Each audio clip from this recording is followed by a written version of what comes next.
Welcome, everybody, to your new favorite video games podcast, Get Some Games, episode 16. I'm your host, Sean, and I'm here, as always, with Weave. What up? What up? So for those of you that don't know, Get Some Games is a weekly video games podcast where we talk about all the latest news in video games and talk about anything else, really, in the world of video games.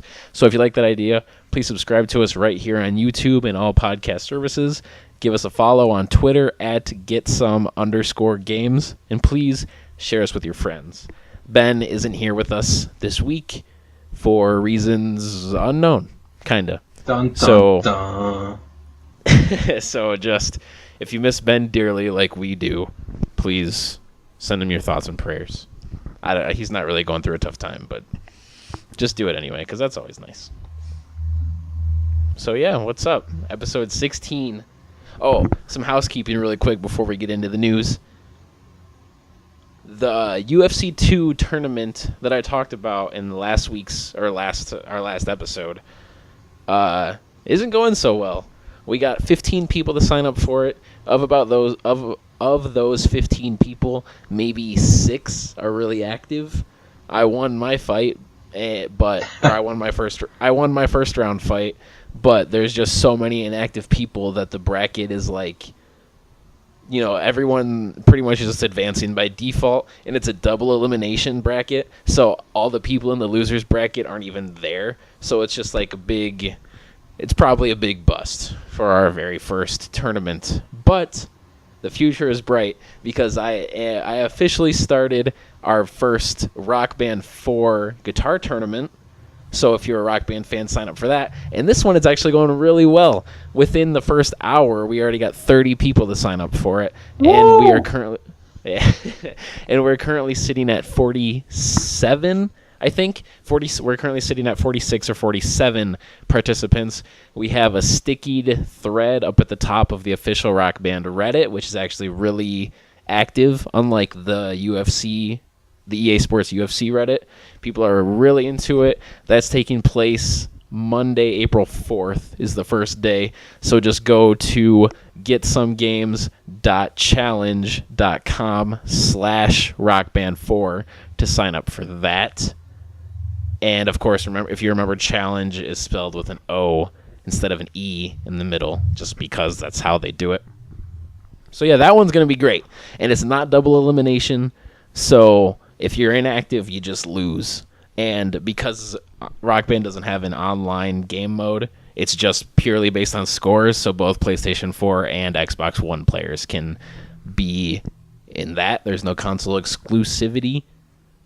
And last piece of housekeeping news, I want to give a big, gracious fuck you to the Warner Music Group for taking down any and all Through the Fire and Flames videos on YouTube. So our most viewed video is gone, of me passing through the fire and flames, being the first ever person, despite what UKO Monkey wants to title his videos, being the first person ever to pass through the fire and flames on brutal mode.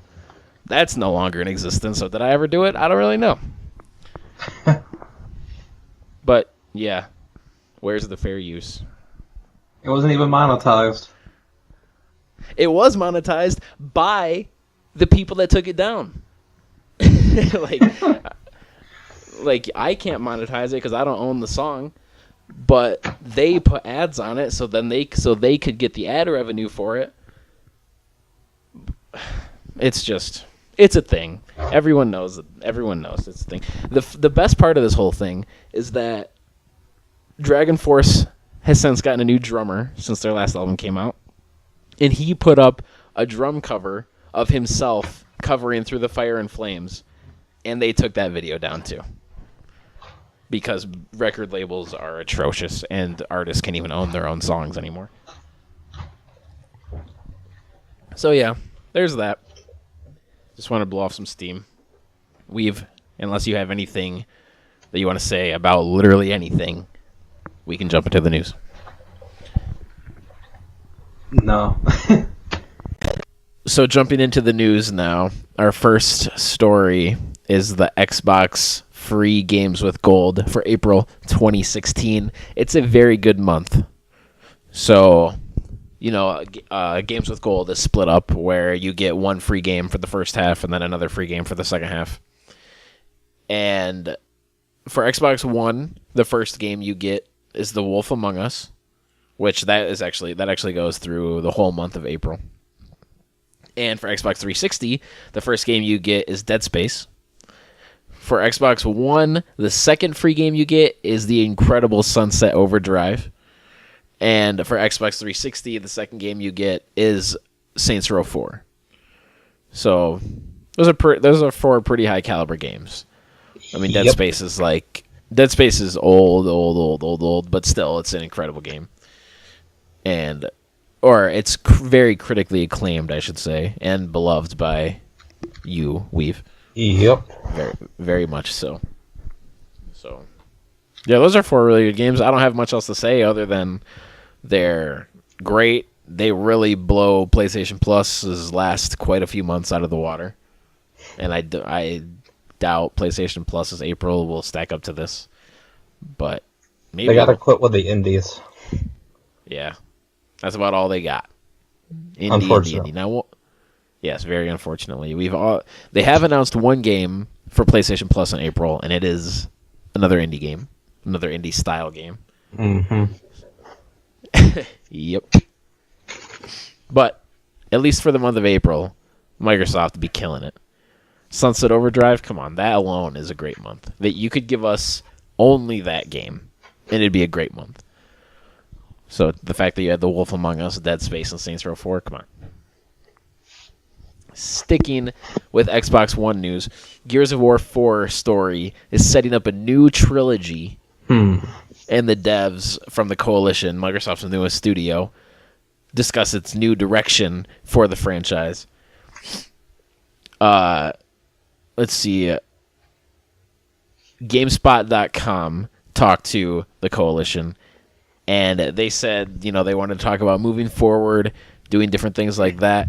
This is kind of older news, but they talked about how the new character, the character that we saw in the trailer, is actually J.D. Phoenix, who's Marcus's son.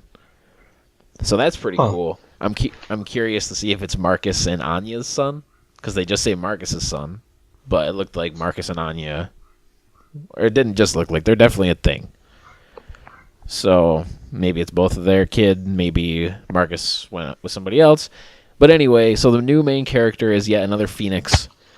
And similar to Halo, with Halo 4, they are setting up a new trilogy of Gears of War games.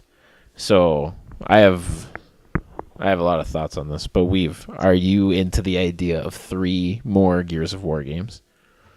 I'm not sure. Yeah. I don't know. This one's so hard because the Coalition. I'm very first episode of this podcast.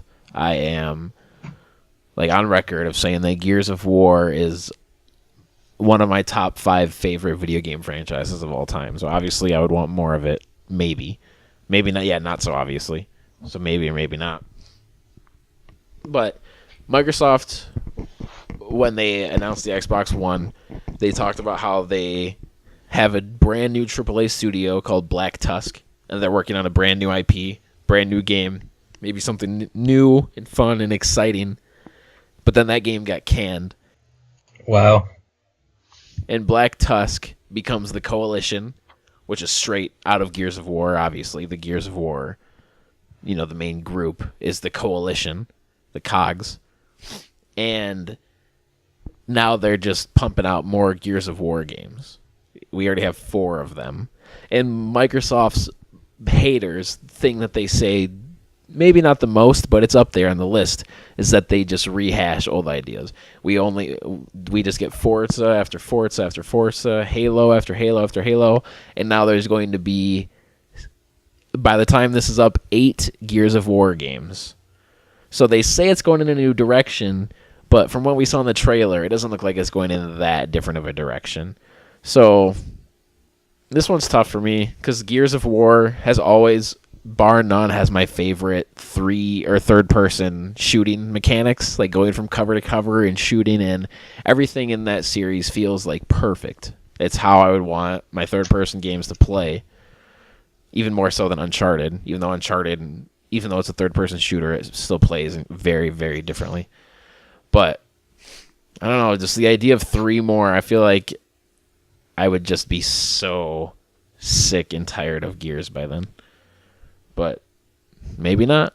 They know what they're doing over there, and at least Rod Ferguson is still involved. He's one half of the original Gears of War team, with Cliff Bleszinski, obviously, who's off doing his own thing with Lawbreakers on PC. Hopefully on console, but probably not.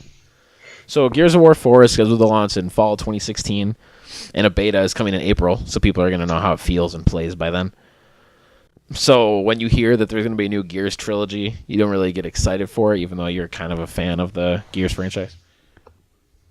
I just feel like if they're going to make 8, they can't make that money without watering it down. Yeah, because we have Gears 1 through 3, and then Judgment, and then 4 is setting up a new trilogy. So there's obviously going to be 4, 5, and 6. Or I guess 7 then. It'd be 7, not 8. Because I can't math right now for some reason. But that's if they stop there. There could be more, who knows. But Microsoft to give them credit, they are pumping out new stuff though. Like we're gonna get Quantum Break really soon, and they're making new franchises with what was that? What's the new IP coming out with Kenji Inafune on it? It just got delayed till next year. I'm drawing a big blank on it, but yeah. Anyway, they're making a game with him, and even though he's making like 30 different games right now. But yeah, they say the coalition says that they are doing some, quote, pretty cool shit with the Gears of War franchise. So either look forward to that or don't. Let's move on to some PlayStation news.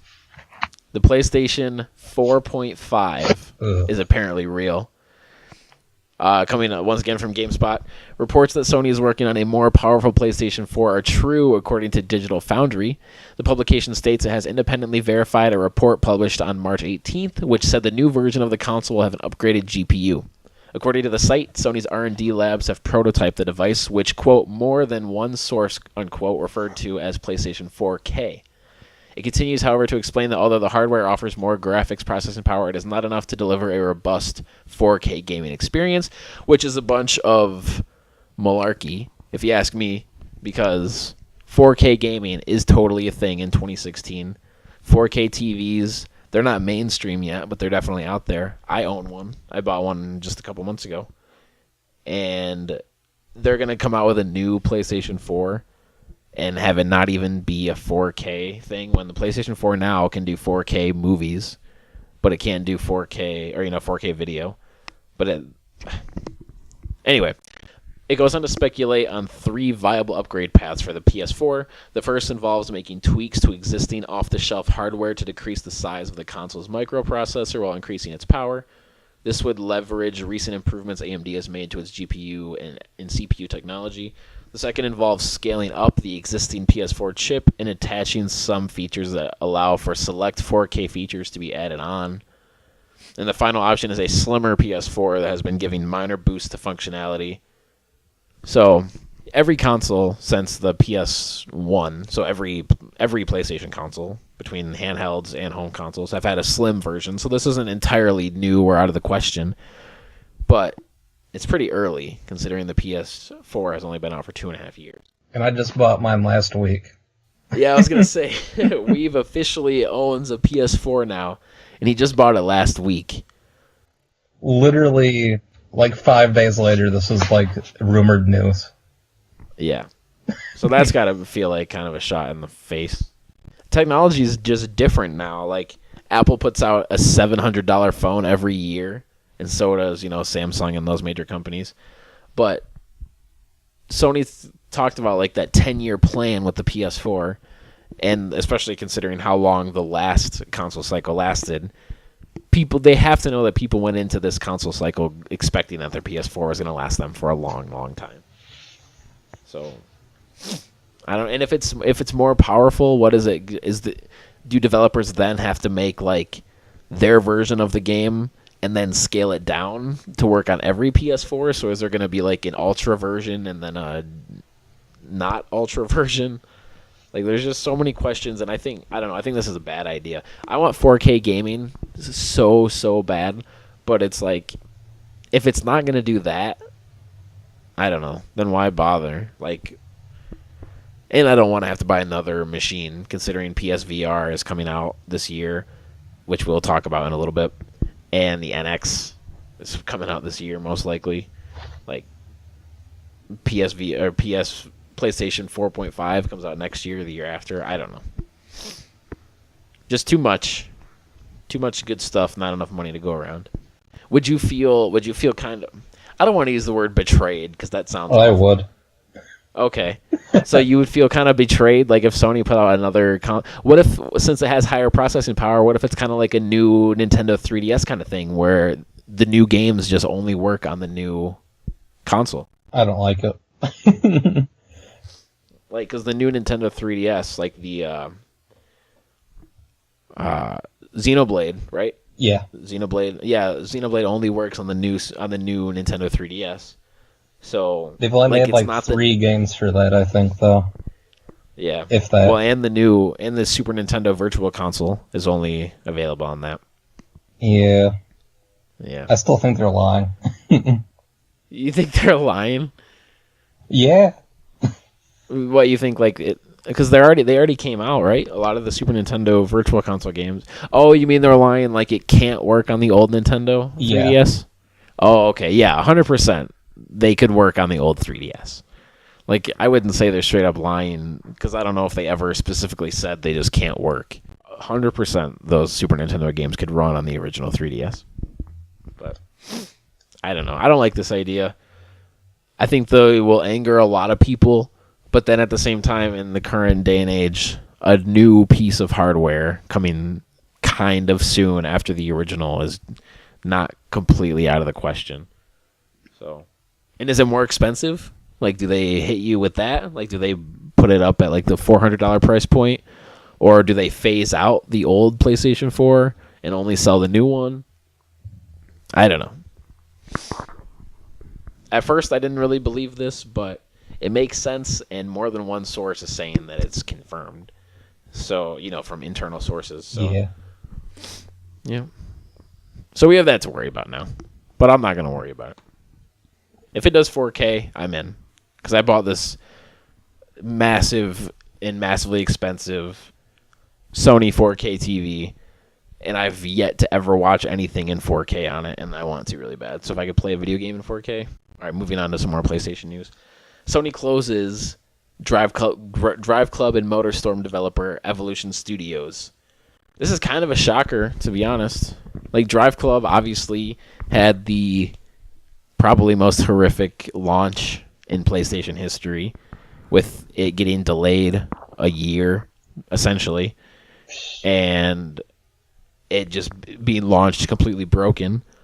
But since then, it's now one of the most beloved games on PlayStation 4 from the hardcore community. It's sold multi-million copies, and it's definitely been profitable.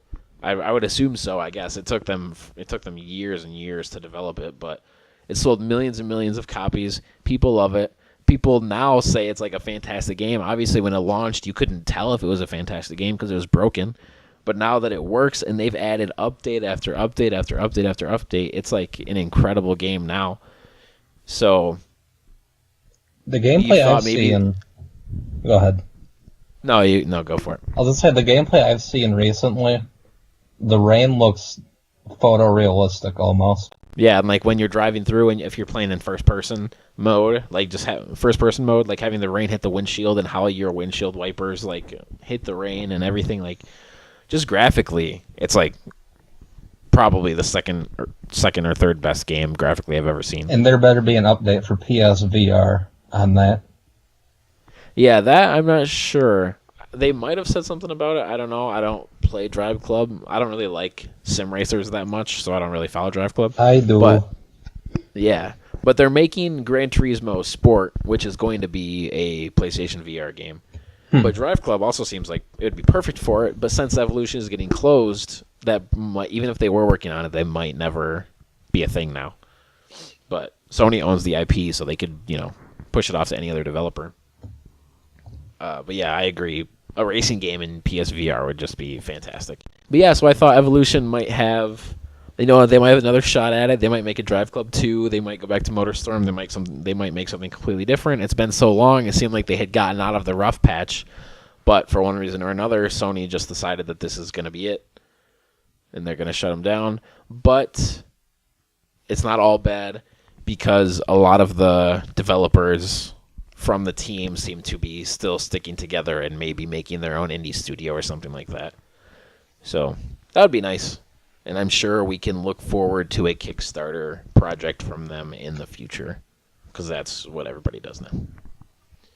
But it works for them. So speaking of PlayStation VR in a very PlayStation-filled news week, this is old news at this point, but we haven't talked about it yet, and we want to give some thoughts on it.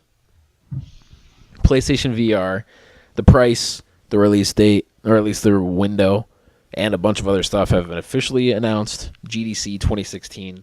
PlayStation VR will cost $399.99 here in America. It will come out in October, and more than 50 games will be out between now and the end of the year, which may not be as good as it sounds. And I think they said over 250 developers are making games for it. So for everyone that thinks that there's not going to be any games for it, that's kind of a lie. Or not a lie, but just you're wrong. But at the same time, this goes into a whole nother thing where Steam has this big issue, the same issue as like the App Store or the Google Play Store, where like 90% of the games being on there are total garbage. Shovelware. Like it's just a complete cesspool of shovelware, because literally anyone can just throw up a game on there. There's just countless horror stories of just these awful games being put on Steam and Apple, the App Store and the Google Play Store. And I'm not saying PS4 they're not even anywhere near that bad, but there's so many games on the PlayStation 4 store that are just like why? Every game, I guess, has a right to exist, and I don't want to make fun of these developers that are trying to get into the industry, but Chair Simulator. Yeah, just put the word fall or simulator or something like that in, Clash of God's Duty 2016 simulator, and just throw it out there for nobody to play in a big race to the bottom where good games get completely buried. I'm sure there's a fantastic game on the Google Play Store that no one has played because it got released at the same time as 8,000 other games. So do we need 50 games to come out for PSVR in 2 months? Like, sure, everyone has different interests, and 50 games mean that there's probably a few games for you, but if so many just awful games are available for this platform, it makes it look bad more than it looks good. Sure, you can say it's a big, cool number, look, we have 50 games, but of those 50 games, how many are going to be worth anything? Exactly. Yeah, nobody can buy them all. Maybe games like Riggs or Eve Valkyrie or games like that, those are going to be your big tentpole games. But yeah, so we have 250 developers working on it, which is good, because a lot of people think VR is going to be like the next PlayStation Move or the next PlayStation Vita, where in 5 months after its release, it's going to be on the clearance rack with nobody buying it. So it's good to know. And also the pre-order numbers suggest that that's not at all the case, with it selling out in the UK in 5 hours on Amazon, and it sold out in the US in I think 5 minutes. It sold out on the Amazon UK store in 5 minutes, and in the United States, it sold out in 3 minutes. And I was lucky enough to get one, actually. So I'll be getting a PSVR headset, assuming I can afford it when it comes out. Thankfully, Amazon doesn't charge you anything until it ships, so I have roughly 7 months to save up for this thing. No idea how I'm going to do that. So I'll be doing a PSVR unboxing video, maybe some Let's Plays. I don't know how that's going to work, but I'm definitely doing the unboxing video. That'll be fun. So we've now that you're making some incredible money, incredible in quotes. Yeah. Is the PSVR something that you're more excited for now, considering that it's pretty, like if you really wanted one, you can get one? Yep. Once they're available, I'm gonna buy one. Yeah, you're hoping like day one purchase maybe? Maybe. Or at least, like the window, like this year at least? Yeah. All right, that's great to hear. Unless, if you want to do the unboxing video, you could do that. No, okay. Because I'm doing one for sure. If you don't want to do one, I'll definitely do one. I'm still debating the Dark Souls 3 Collector's Edition unboxing. Oh, yeah. I think that'd be a great idea. But, obviously, if you don't want to do it, you don't want to do it. Finding lighting is hard. Yeah, that's true. Well, I have this cool, lamp thing. It shoots light outwards instead of, like a normal lamp just kind of has the light bulb Like an ambient light. Yeah, so I can use it as like a makeshift ghetto studio light thing and aim it at stuff. So I think it'll work quite nicely. And my girlfriend has a really nice camera. But anyway, how you feel about the price when you hear $399? Is that scary because it's so high, or is it nice because it's so much lower than the competition? It's incredible. Oh, okay. Ever since the PS3, Sony has to keep mic dropping all the prices. Yeah. Sony's had like 5 mic drop moments in the past few years. It's pretty incredible. Like, they just really know what they're doing. Like, the Vive and the Oculus Rift are just so much more. The Vive being double. And then obviously they have the hidden cost, well, the not so hidden cost of needing like an $800+ gaming PC to run the thing at its minimum specs.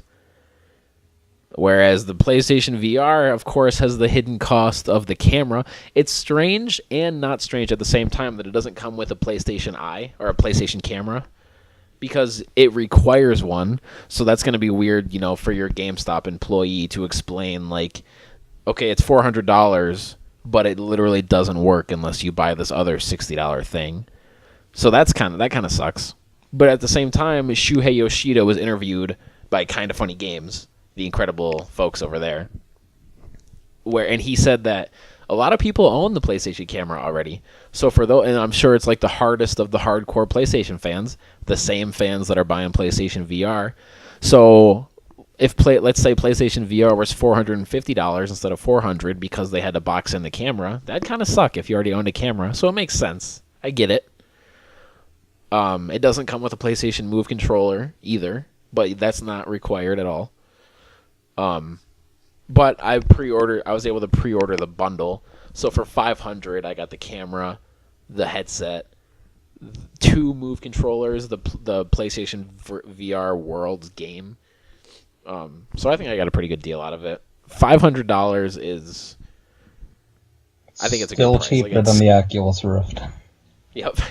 The total cost of every single thing you need for PlayStation VR is still hundreds of dollars cheaper than the Rift and the Vive, if you include the computer that you need to run those things. Yep. I think Sony knocked it out of the park. And people aren't going to care. Like the 0.2% of people that are going to be like, well, look how much better it looks, or look how strong the processing power is, or whatever. Like, to your average everyday customer, even like not just the average, like the more hardcore fans like ourselves, it's just going to be, I have my virtual reality thing, I can plug it into my PS4. It looks incredible. It might look 5% worse than your other headset over here, but it's amazing. I can't wait to play. I can't wait to play. I've never played a virtual reality game. So many people have played them at conferences, and just they've been around for so long now, for like a couple years, and I've just never tried it. I'm dying for this. This is like a literally whole new gaming experience, and it's just waiting. 7 months.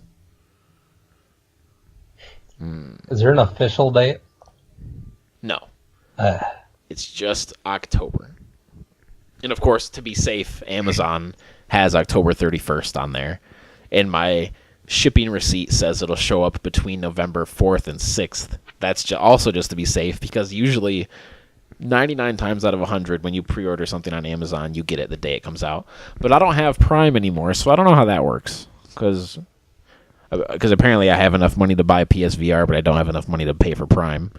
I don't know how that works, but yeah, on Prime, if you pre-order a video game, you get it. You get it cheaper, and you get it the day it comes out, guaranteed. But with hardware and not having Prime, I'm not sure how that's going to work. But I guess we'll find out in 7 months. I'm surprised. I couldn't believe I got it. Like, I saw so many people saying, like, right at 10 o'clock Eastern time is when it came up on Amazon. People would say, like, I refreshed it and it never said that it was available, or I refreshed it and it said it was available, and then when I clicked on it and went through my checkout, it said it was sold out. But, like, I had no problem at all. I just hit refresh. It said it was available. I clicked on it. It told me to confirm. I already had my credit card information set up and everything. And it just said to review my payment, or to review my order. And I hit, it's fine. And there we go. That was it. So I got incredibly lucky. 3 minutes. I tried to get Comic-Con tickets. I swear they'll sell out like in 1 minute. Oh, yeah, I'm sure they do. Like San Diego Comic-Con and probably New York Comic-Con. That's something we got to do. We got to go to a Comic-Con. We got to go to a Comic-Con and we got to go to an E3. Yeah. E3 2020 games, or Get Some Games, coming to you live. That would be awesome. Didn't EA come out and say that they weren't going to have a booth this year? Yeah, remember they're doing their EA Access thing? The day before, I don't know if that's what it's called. Yeah, the day before, E3 press conferences usually take place on Monday. Yeah. But the day before, EA is just doing their thing. I don't know if they're going to not be at E3 at all. I don't remember that, but they're definitely not doing a press conference. There's that. Nintendo needs to hurry up and announce their E3 plans. Yeah. Because we gotta figure out if we're doing everything Sunday, Monday, or Monday, Tuesday. Because right now Bethesda's going on Sunday and EA's going on Sunday. So then Ubisoft, Microsoft, and Sony are going on Monday. But if Nintendo goes on Tuesday, I think this year in particular, Nintendo by themselves is more important than EA and Bethesda. That's for sure. Yep. Because EA never really blows the doors off of anybody at E3 anyway. And, yeah. So we'll see. I'm looking forward to that Bethesda, though. See some Dishonored 2 gameplay, maybe? I'm looking forward for the Ubisoft musical guest. Oh. I'm sure you are. You think they're gonna give us Flo Rida again this year? Oh my god! Yeah. The acoustics last year were so bad in that room. Oh, I'm sure they were. I know they were. Who was it last year? Jason Derulo. Oh yeah, I can't believe you even remember that. Because it was so bad. Jason Derulo. Oh sure. And EA is gonna have Pele come out again for a half hour and talk about how he kicked a ball and it went between two posts. Yeah, I mean I know Pele is a legend and he's awesome, but that's just not the Sports time and the place for that. Yeah, we're gonna have the guy the owner of Ford come out and talk. We're gonna fly him out to LA to talk about the new Forza update for 5 seconds and then send him back out there. Someone who's probably never watched E3 for a second of his life. That's it for the news this week. We've got a couple viewer questions that we think are big enough to be our topic of the week. So, for some reason, this viewer wants to remain anonymous in his question. I don't know why. I don't know if I find that insulting or not. But his question, thoughts on today's gaming industry compared to back then? I don't know exactly when, but I think just from the beginning. He says, I don't know, I've been emulating a lot of NES Mega Man games as of late, and I'm enjoying it way more than a lot of the mainstream games in today's era. Maybe it's just me and my old school tastes, I don't know. But could you talk about pros and cons of gaming of today versus gaming of tomorrow? Like today, there are better graphics, but back then the gameplay was more efficient. I don't know, just spilling out ideas here. And then from there, he says, speaking of my recent Mega Man addiction, could you maybe touch a little bit on Mighty Number 9? Don't know if you've discussed this before. If you don't know, the creator of Mega Man left Capcom a while back and started a Kickstarter for this project, and it's basically going to pick up where Capcom left off to start a fresh, new, fun Mega Man-inspired video game. Only thing is that it's been glass-housed because they kickstarted it and everything was revealed, blah, blah, blah, blah, blah. We get it. It's Mighty Number 9. We know. So let's start with this first question. This could be an entire documentary, but we'll just condense it a lot and talk about video games from back then to now. But I think people think a little... They don't think too highly of games back then. I think they think too lowly of games now. Like, I said now really weird. Really nasally. That was weird. But anyway, I think they think too lowly of games now. Like, I think the game industry sucks now more than it did then. Because whenever people think of, like, why games were better back then, it's always because of how awful the industry is now. It's never because the games suck. It's because, like, you know, there's season passes for every game. There's DLC. There's microtransactions. There's updates out the ass. There's terrible companies finding all these ways to get people to pre-order their game or pay to win or early triple access, to use a fantastic term that Jim Sterling started. Like, it's just the industry itself, I think, is by far worse than what it used to be. But the games, like, are the games worse? Like, No. something like no? No. Like something like The Last of Us. People that say graphics don't matter, like graphics literally don't matter. The Last of Us would not be as good of a game if it was an 8-bit game. Like, it wouldn't be. Like, you could try to have the same kind of story, but like the emotional impact and the way the game feels, like it just, or I guess the way the game feels is getting away from the graphics department, but like they're just so different. Like, sure, 8-bit games can have a super emotional, compelling story, like not just 8-bit, but like the old Final Fantasy games. Like, people love the stories of the Final Fantasy games, Chrono Trigger. I'm drawing a big blank on the other RPG that I Wild Arms.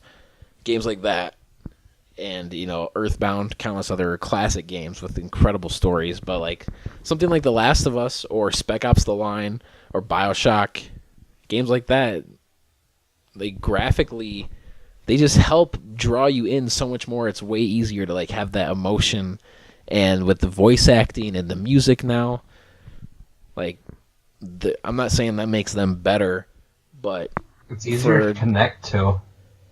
Yeah. Because, like, the people actually look like people. Yeah.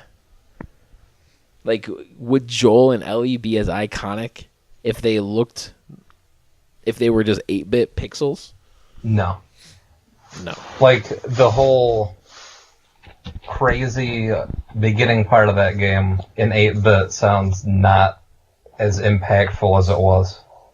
Yeah, think about that. Like, let's avoid spoilers here. Yeah. But like the very last part of that Last of Us intro, like that just would not hit the same, like pull on the same strings that it does. Not to mention PS3. text would come up on the screen too. Yeah, you would have to read it.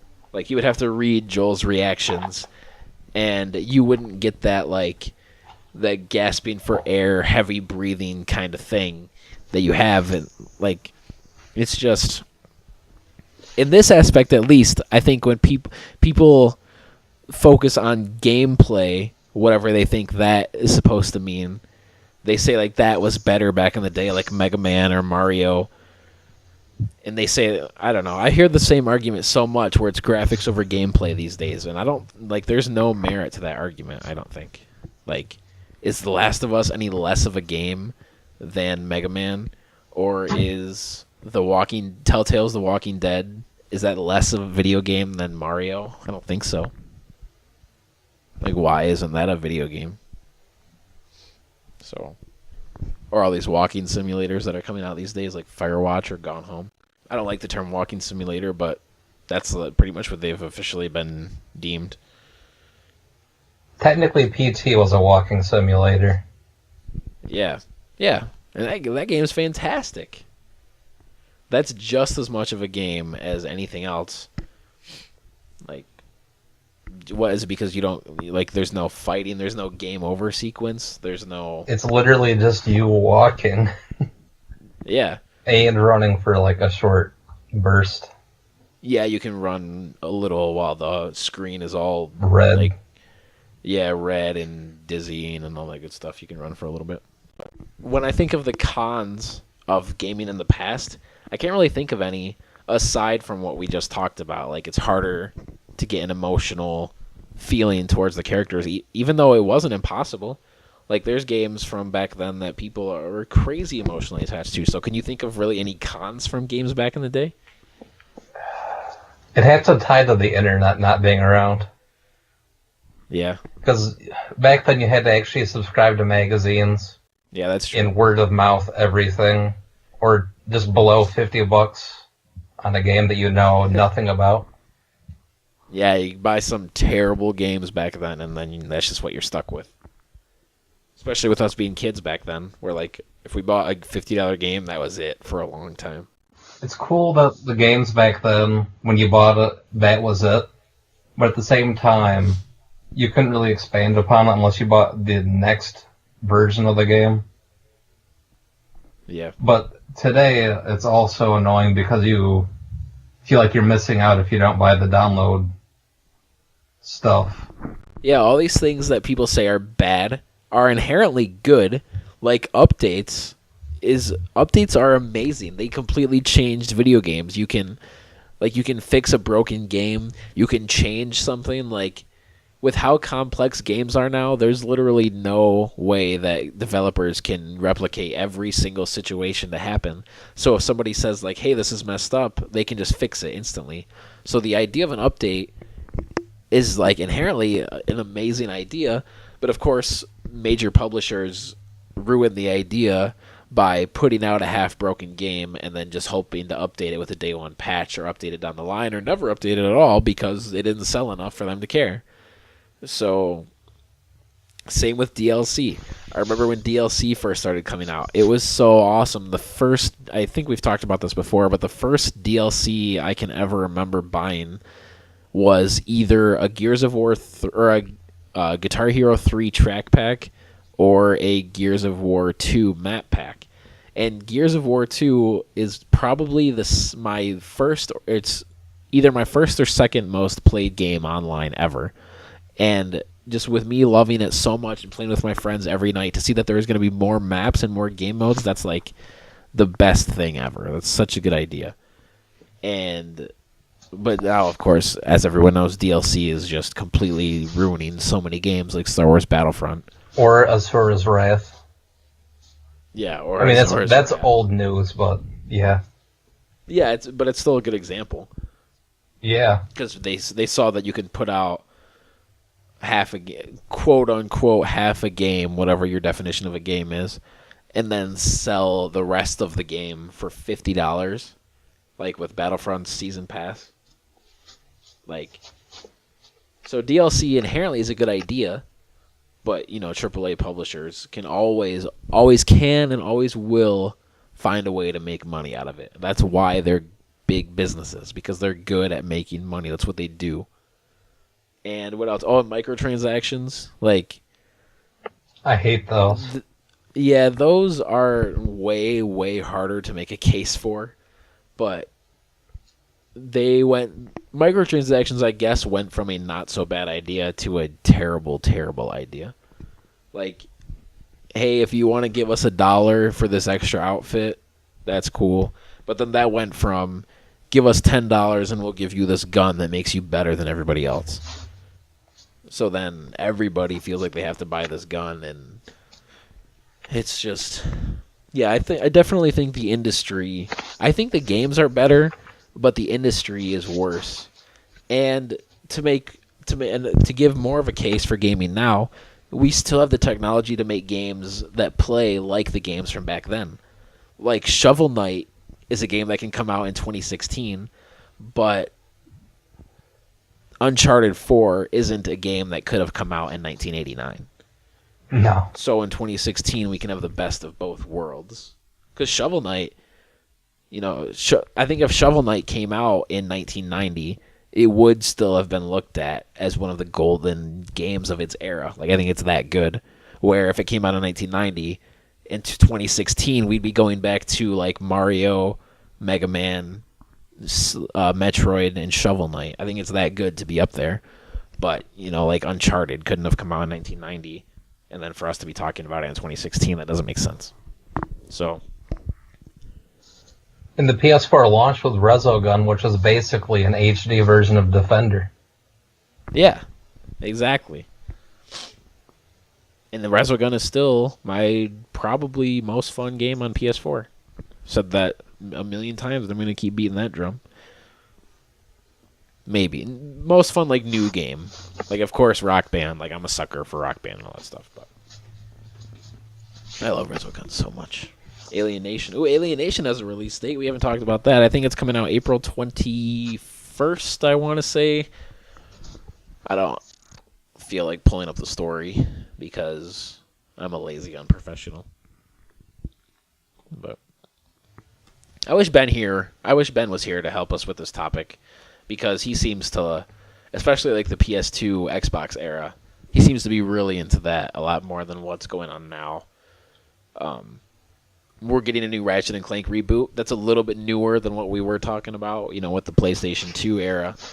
But that game looks incredible. Like, it's a remake. It's not a remake. Like, it's, a reimagining of the PS2 game, and it just looks out of this world. Like, when you go back and look at the PS2 Ratchet game, like, it looks fine.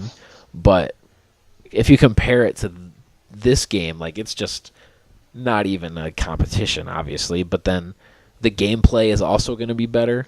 The story can be better. Like, I don't think people give gaming in 2016 enough credit, to be honest. Sorry, it sounded like you were going to say something about Ratchet, and I just kind of kept going. I was going to say that comes out on Dark Souls 3 Day. Oh, it does? April 12th, right? Ooh, yeah, that's rough. Yeah. I haven't thought about that. Yeah, that's rough. I have high hopes for Ratchet and Clank. And I'm going to buy it. Yeah, are you going to get it at the same time? I think I'd have to wait till my next paycheck. All right, because you're getting the Dark Souls 3 Collector's Edition, which is like $120, right? Yep. And did you put 50 on it? Or did you fully pay it off? They just asked for 25. Oh, okay, that's cool. I guess that makes sense. If you have to put 50 on a console, Yeah. then yeah, okay, that makes sense. I'm paying the rest of it off Tuesday. Yeah, so I got a promotion at my job. I am finally a server. So I'll be hopefully making that nice paper. And because I fully intend to buy Ratchet and Clank first day. Hopefully, well, if you have to wait, assuming I get it on day one, Ben is 1,000,000% getting it on day one. We want to do some kind of Ratchet and Clank content, like whether we do a review discussion or just a Let's Play where we talk about it. I don't know, but me and Ben are definitely going to be doing something on it. So if you can, obviously don't spend money you don't have just for the sake of the channel. But if you want to get it on day one, there's some incentive. Isn't it reduced? Yeah. Price? The price? Yeah, it's only $40. Yeah. $40. I'll probably get it. And then Uncharted 4 comes out 3 weeks after that. There's going to be plenty of Uncharted 4 content on this channel, from tournaments to review discussion to Let's Plays to random awesome multiplayer videos. Yeah. Get some games will definitely be your premier stop for some Uncharted 4 content. The tournament site that I'm using for all these tournaments so far is so good. Like, it's so basic, but I like it so much. Like, you can set up teams. Like, you can have official teams, or you can just have makeshift teams, and then you can have teams participate in your tournament. So for something like Uncharted 4, which hopefully has like a good party system, so you can play private matches. But like let's say me, you, and Ben want to make a team, and then go up against so many other people. Like it's fantastic. The challenge guys know what they're doing over there. But yeah, I don't want to sound like I dislike gaming in the past. Like I like it just as much as gaming now. But I think people are too busy hating on the gaming industry to just sit back and appreciate the incredible games that we're getting these days. I'm pretty well neutral on that whole entire subject anyway. Yeah. Because I still play in NES. Yeah, you love your retro games. Yep.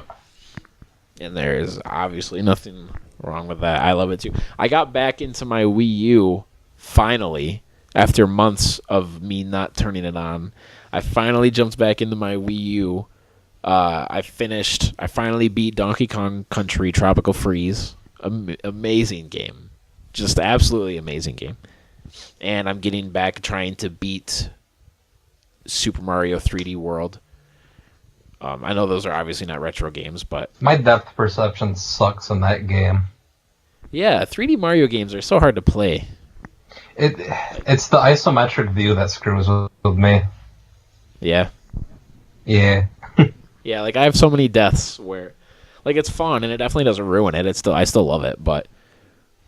There's many, many times in that game where I get hit, and I don't know. I just miss. Like there's a power up in that game that's so cool. I'm pretty sure it's brand new to this Mario. Is it the cat suit? No, the one. Well, yeah, that one too. But the one where you get a second Mario, so like you're controlling both of them, and there isn't a limit of how many you can get. So like if you pick up the power up and there's 2 Marios, and then you can pick it up again, then there's 3. And there's one of the most. I'm only on like World 4 or 5, and I just did a couple levels ago where I had like 6 Marios at a time, and it's just so fun to like control 6 Marios and like how that opens up so many different kinds of puzzles that you can do, and it's awesome. There is a short power up like that in Super Paper Mario. Oh, okay. Yeah, I haven't played any of the like really Paper Mario games, which I know is a tragedy. Thousand Year Door is the best. Is that the GameCube one? Yeah. Yeah. That might be on the Wii U Virtual Console. I don't know. But I'm done buying Virtual Console games until the NX comes out. Unless before then, if they announce like with the whole have you made a My Nintendo account yet? Like there's a new Nintendo. No. Okay, it's basically like the new Club Nintendo. Yeah. Yeah, they haven't. It's available like to make an account, but they haven't really done much with it yet. Like with the Miitomo app coming out next month and all that good stuff. But anyway, if they announce before the NX comes out that like all of your purchases are tied to your Nintendo account, like how with PlayStation, then I'm just gonna have an absolute field day on the Wii Virtual Console and spend an absurd amount of money way too quickly, and then have them all on the NX. But because that's the only thing that's stopping me now. The Wii U was supposed to be that console for me that just has like every classic Nintendo game on it, but a million different reasons are why that didn't happen. But hopefully the NX. I don't really want to go too long on this one because we've talked about it kind of in depth before. But to answer your second question about Mighty Number 9, I just think it's insane that game keeps getting pushed back and how so many issues are arising because of the online multiplayer. Like that game does not need online multiplayer. Leaderboards are just fine. If you have to have online multiplayer, then patch it in later, I guess, because nobody's going to care anyway. Just give us the game. It looks fun. I want to play it. It went from having a specific date, like 3 different specific dates, to having just a TBA announcement or a release date. That game's shaping up to be a disaster. That's Kenji what Inafune is working on like 5 games. That's what, the 5th delay? Yeah, I think so. 4th or 5th. So just cut the online. The GameStop in town has the pre-order boxes on the shelf. Oh, really? Yeah. I wonder how long those have been there. Probably since like June 2015. This viewer also asked a couple rap questions that we definitely won't get into, but just to give you a one sentence answer, yes, I do still really, really, really want the Slaughterhouse album to come out. And like Mighty Number 9, I'm sick of it getting delayed, and it needs to just happen. So, yeah, that's as far as I'll go into that. Check out the Hip Hop Shelter podcast if you want to know what I think about rap stuff. Bloodborne's fun. Oh, yeah. You got a PS4 last week, and I haven't talked to you about it. What are your thoughts? It's awesome. It's awesome. I have 2 games, and I played the other one for about a half hour. So you're like 80% done with it. Yeah. No, I'm just kidding. Your second game was Infamous Second Son. Yeah. And it's a short one, but it's not that short. Well, I beat It's the Bloodborne. easiest- Like, Oh, you beat it? yeah. Around Dang. 4 o'clock today. How many hours did it take? I don't know. Probably less than 20. Oh. That's a game I got to get back to. I don't own it anymore, but the library here has it, and I still have my save file, so. It's so weird that a Yeah, library it is has weird. games. Oh. I thought you meant Bloodborne. So the local library here is awesome. They have a huge comic section. They have a huge CD section with like rap and metal CDs there. They have not a huge, but they have a pretty good video game section, and they have like all the newest books. Like the library here is awesome. Like right now, I have Devil May Cry Definitive Edition checked out. Playing through that game again, and it's incredible. I know people are butthurt that Dante is different, which is fine, but the game itself is awesome. If you can look past Dante having a stupid hairdo and acting like a douchebag, which is kind of hard considering he's on screen 99% of the time. I don't get the hate for the momentum in that game either. Like the do you mean, combat momentum? momentum. Oh, yeah.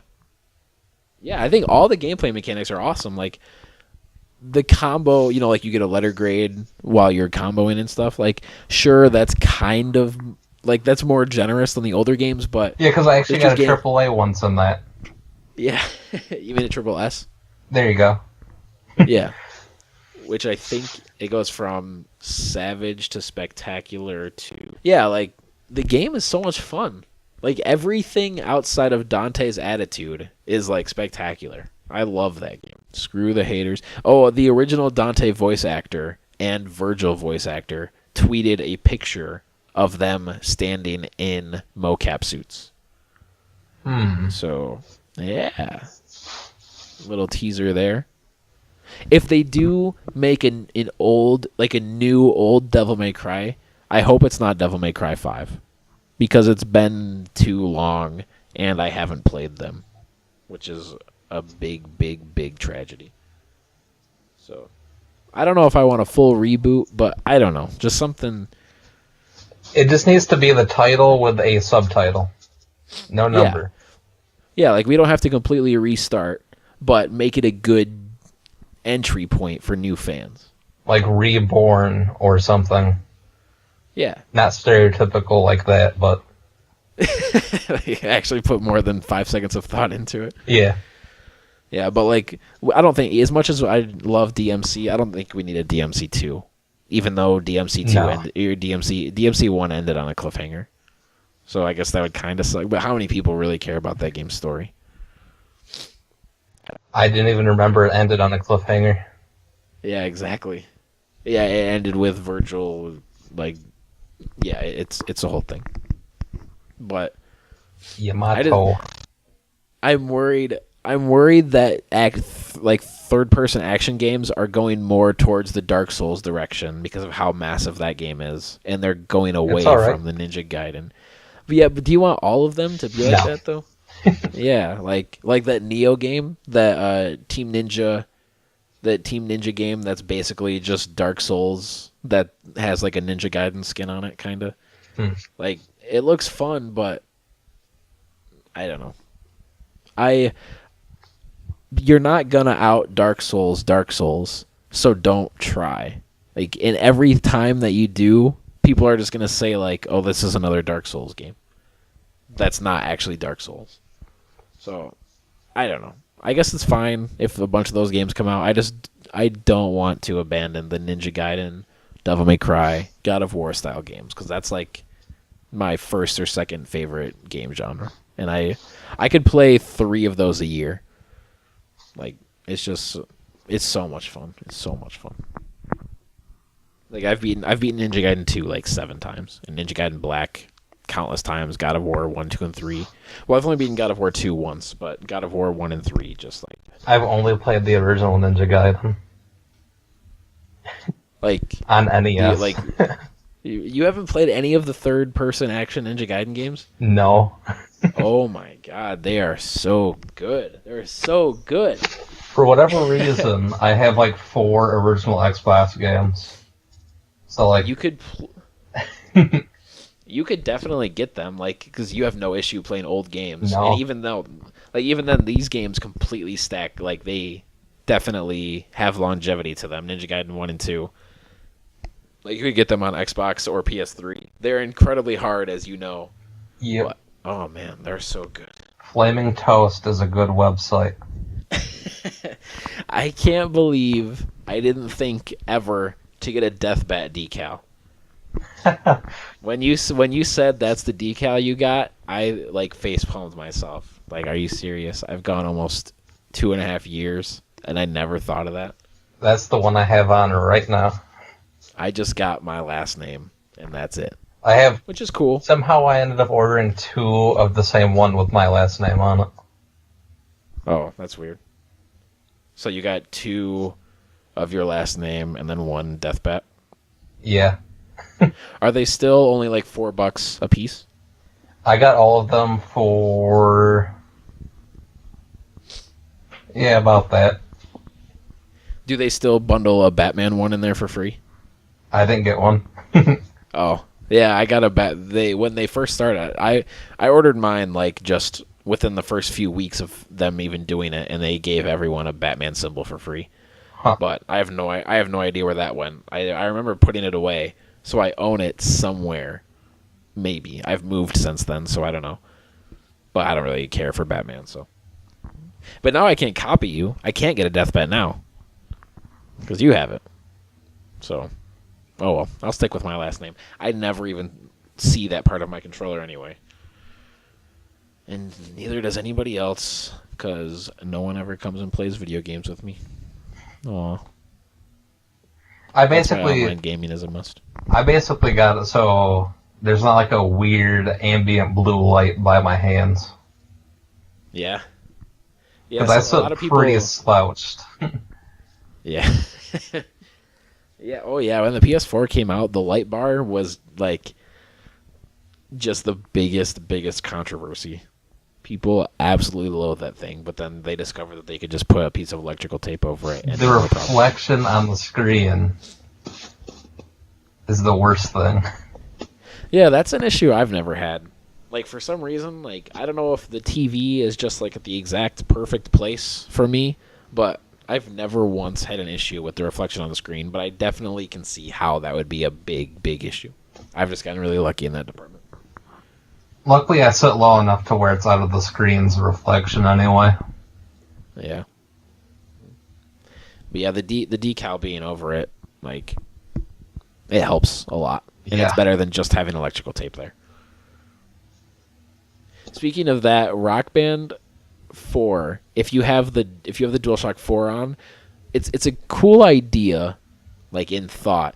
Rock Band 4 has your DualShock 4 basically play like a light show.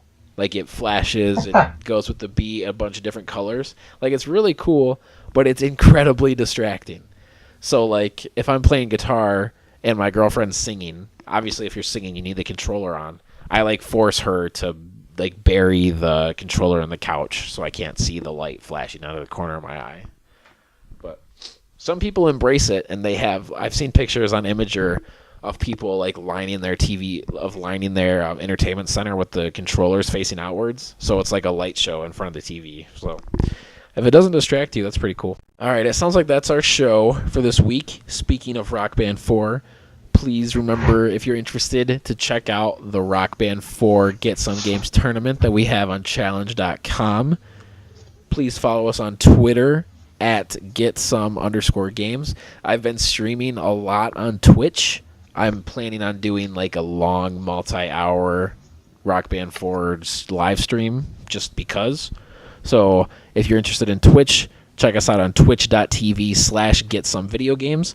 Subscribe to us right here on YouTube, and tell your friends about us. Keep being a beautiful, beautiful person. Weave, thank you very much for joining me. Oh yeah. Ben, Ben, I hope you join us next time. And you, listener, I hope you join us next time as well. So until next time. I love the Power Glove. It's so bad.